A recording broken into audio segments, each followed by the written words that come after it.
ദിക്ഷിൽ. പാമ്പുകടിയേറ്റ് മരിച്ച ഈ കുഞ്ഞ് ജീവിച്ചിരുന്നത് അതിദാരിദ്ര്യമുക്ത കേരളം എന്ന് പ്രഖ്യാപിച്ച നമ്മുടെ കേരളത്തിലാണ്. ആ കുഞ്ഞിൻ്റെ വീട് കണ്ടു. 4 ചുവരും കാർഡ്ബോർഡ് ഷീറ്റുകൾ കൊണ്ട് മറച്ച, മുകളിൽ ടാർപോളിൻ വിരിച്ച ഒന്ന്. അതിനു ചുറ്റും വെള്ളക്കെട്ടുകളും ചതുപ്പ് നിലവും. യാതൊരു സുരക്ഷിതത്വമില്ലാതെ ഏത് സമയവും ഇഴജന്തുക്കൾക്ക് കടന്നു വരാൻ സാധിക്കുന്ന ഒരു വീട്ടിലാണ് ദിക്ഷിൽ ജീവിച്ചിരുന്നത്. കുടിവെള്ളമില്ല, അടിസ്ഥാന സൗകര്യങ്ങൾ യാതൊന്നുമില്ല. സമ്പൂർണ്ണ വൈദ്യുതീകരണവും സമ്പൂർണ്ണ കുടിവെള്ള വിതരണവും എല്ലാ വീടുകളിലും ശൗചാലയങ്ങളും പൂർത്തിയാക്കാനായി നരേന്ദ്രമോദി സർക്കാരിൽ നിന്നും കോടാനുകോടി രൂപയുടെ ഫണ്ട് വാങ്ങി തിരുമറി നടത്തിയ കേരള സർക്കാർ സൃഷ്ടിച്ച ദുരന്ത ചിത്രമാണ് ആ വീട്ടിൽ കാണാൻ സാധിച്ചത്.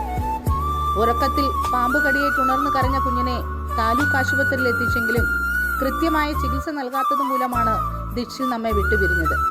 കരഞ്ഞു തളർന്ന് ശ്വാസം മുട്ടൽ അനുഭവപ്പെട്ട് കിടക്കുന്ന അമ്മയെയും വിങ്ങിപ്പൊട്ടലോടെ ചേട്ടനെ അന്വേഷിക്കുന്ന കുഞ്ഞനിയത്തിയെയും തകർന്നു നിൽക്കുന്ന അച്ഛനെയും കരഞ്ഞു തളർന്ന അമ്മൂമ്മയെയും കാണുമ്പോൾ എന്തു പറയണം എന്നറിയാത്ത നിസ്സഹായതയോടെയാണ് ആ വീട്ടിൽ നിന്നും ഇറങ്ങിയത്.